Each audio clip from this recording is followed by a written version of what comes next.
Hello Zarina, হ্যাঁ কইছে তোমার বাপ ওই মাতুব্বার? আরে ওই মাতুব্বার কি আমার ছিল নাকি? ওর কলজাটা ছিল, ওর রিপেন্ট ছিল, ফিসে বেলাবো আমি। কিসের মাতুব্বার ও? তোমার বাপের মিলির দ্বারা রয়েছি, এখনই যায় তোমার বাপের রে আমি কি করি, কি অবস্থা করে যাই দেখো আমারে। দাঁড়াও, তোমার বাচ্চাকে বাইরে ফেলা রে, লাঠি কই কেটে বাইতে দেবো ওরে আজকে।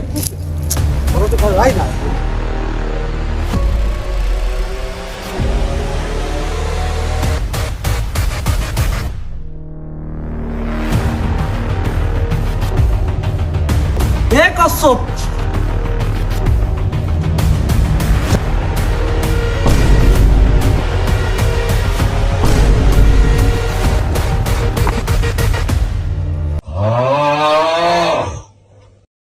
এ কসব এই আমি দেখছি।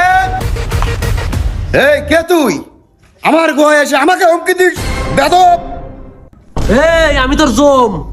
এই কসব আমার জরিনাকে কোথায় রেখেছিস? বের কর, সারা বাংলাদেশে মানুষ আমার আছে না, তুই আমার চিনিস না। কোথায় রেখেছিস আমাকে তোর কারণে? বের কর ওকে, বের কর। কই রেখেছিস আমার পুত, কই রেখেছিস?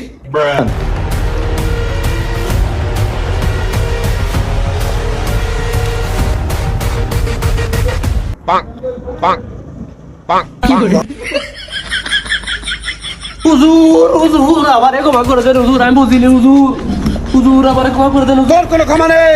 তোমার হৃদপিণ্ডে আঘাত করেছিস, তুই আমার জানকে আমার কাছ থেকে আলাদা করেছিস। এই গুরু, এরে খাপাই দিয়ে আজকেই তোর দিন কর শুরু। জি মাতুব্বা।